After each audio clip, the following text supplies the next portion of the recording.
गांव में शोर मच गया। सब सुने, सब सुने। अब हमारा नया बादशाह एक बच्चा होगा। और सब हैरत से एक दूसरे को देखने लगे। वो बच्चा सिर्फ 5 साल का, सब्ज आंखों वाला, भूरे बालों में, गुलाबी शर्ट और नीली पैंट पहने तख्त पर जा बैठा और उसके चेहरे पर एक शरारती सी मुस्कुराहट थी।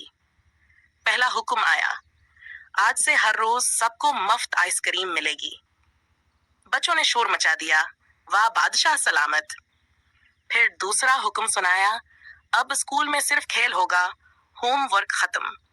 बच्चे उछलने लगे, खेलने लगे, खुशी का तूफान आ गया। शुरू के दिन तो बहुत मजेदार थे। हर तरफ कहकहे, आइसक्रीम और छुट्टियां ही छुट्टियां। मगर चंद दिनों बाद हालात बदलने लगे। गलियां गंदी हो गईं, दुकानें बंद और लोग परेशान। छोटे बादशाह ने सबके चेहरे देखे और दिल में सोचा, क्या मैंने कुछ गलत कर दिया? परेशानी में वो अपने दादा अबू के पास दौड़ा गया।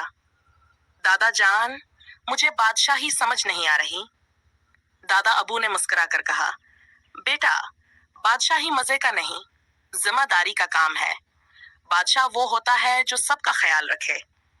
छोटे बादशाह ने सर हिलाया और अगले दिन नया ऐलान कर दिया, अब शहर की सफाई होगी, सब बच्चे पढ़ाई भी करेंगे।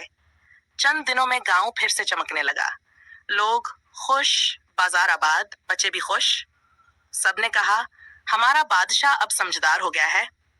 छोटे बादशाह ने मुस्कुरा कर कहा, अब मैं जानता हूँ, बादशाह बनना सिर्फ खेल नहीं, बल्कि सबकी खिदमत करना सबसे बड़ी बादशाही है।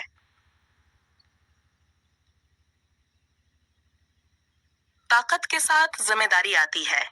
समझदारी, सीखने और बड़ों से मशवरा करने से ही असल लीडर बनता है।